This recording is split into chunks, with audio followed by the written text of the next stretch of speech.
Good afternoon, everybody. My name is Khoa, and I'm here today to share with you what I think about the topic flaws in its connection with identity. Now, to begin with, I would like you to look at these pictures.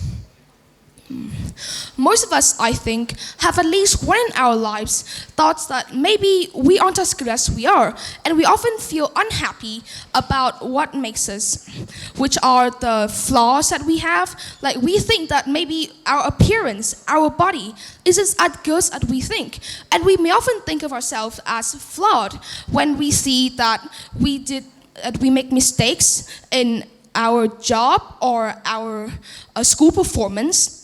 And I believe that most of us think that things like flaws, these mistakes, and these mistakes are actually what makes us look bad, and what makes us think that we aren't actually the perfection that we believe we are. However, I believe that flaws are the unique threats of our identity, and that we should appreciate our flaws, because that is what makes us genuine to ourselves, and to prove that we're unique and we are different to everybody else in the world.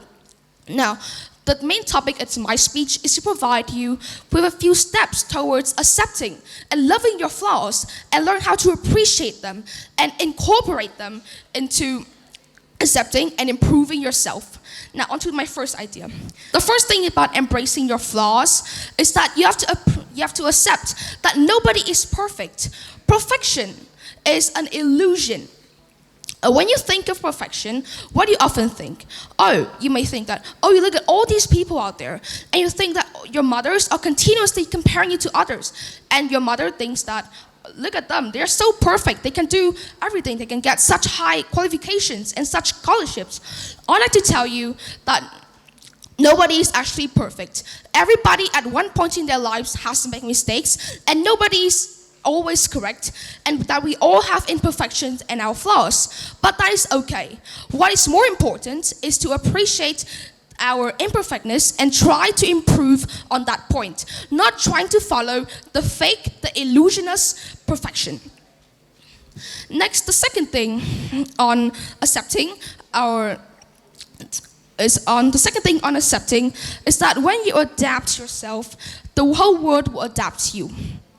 What do I mean by this? It means that when you're following through your journey of trying to improvise yourself, there are many things, many crooks, many things that you may come to, many places when you become stuck and you have nowhere to go. This is a sense of being lost, but I believe that there's no true place that you have lost, and that your flaws is what you can use to improve yourself, not just something that will hinder you on your way to success. My third idea is that you shouldn't compare yourself to other people. In today's world, with the rise of social media, it has become increasingly easy to compare yourself to other people and say that, look, I'm better than you, so you should stop talking. However, we believe that this is wrong.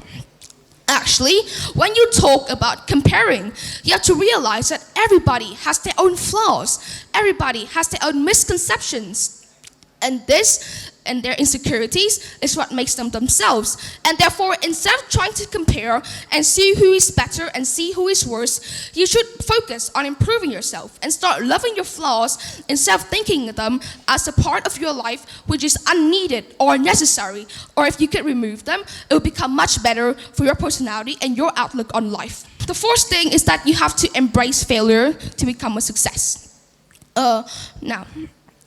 In my primary grades, I often had an identity crisis, or actually it's not an identity crisis, it's just speech disorder, often known as stuttering. And what is stuttering?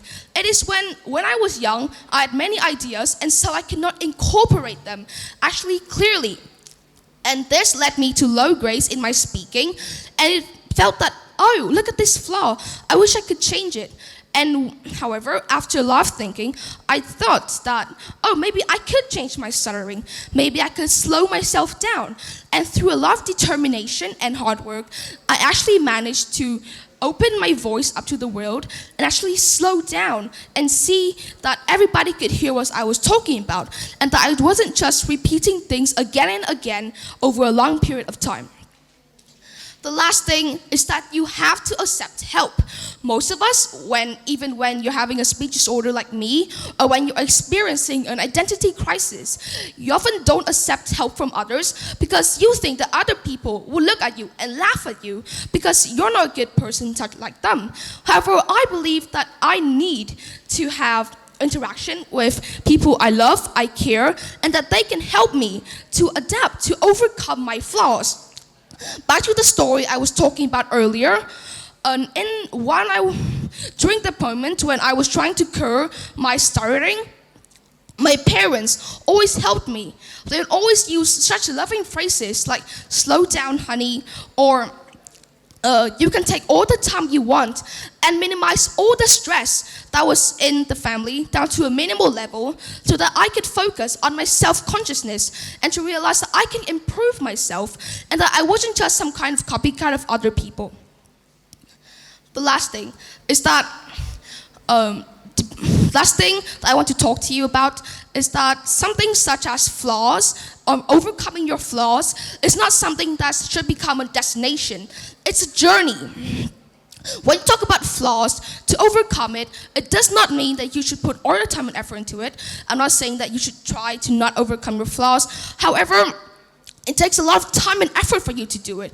But I must tell you this, it's worth it. Look at me now.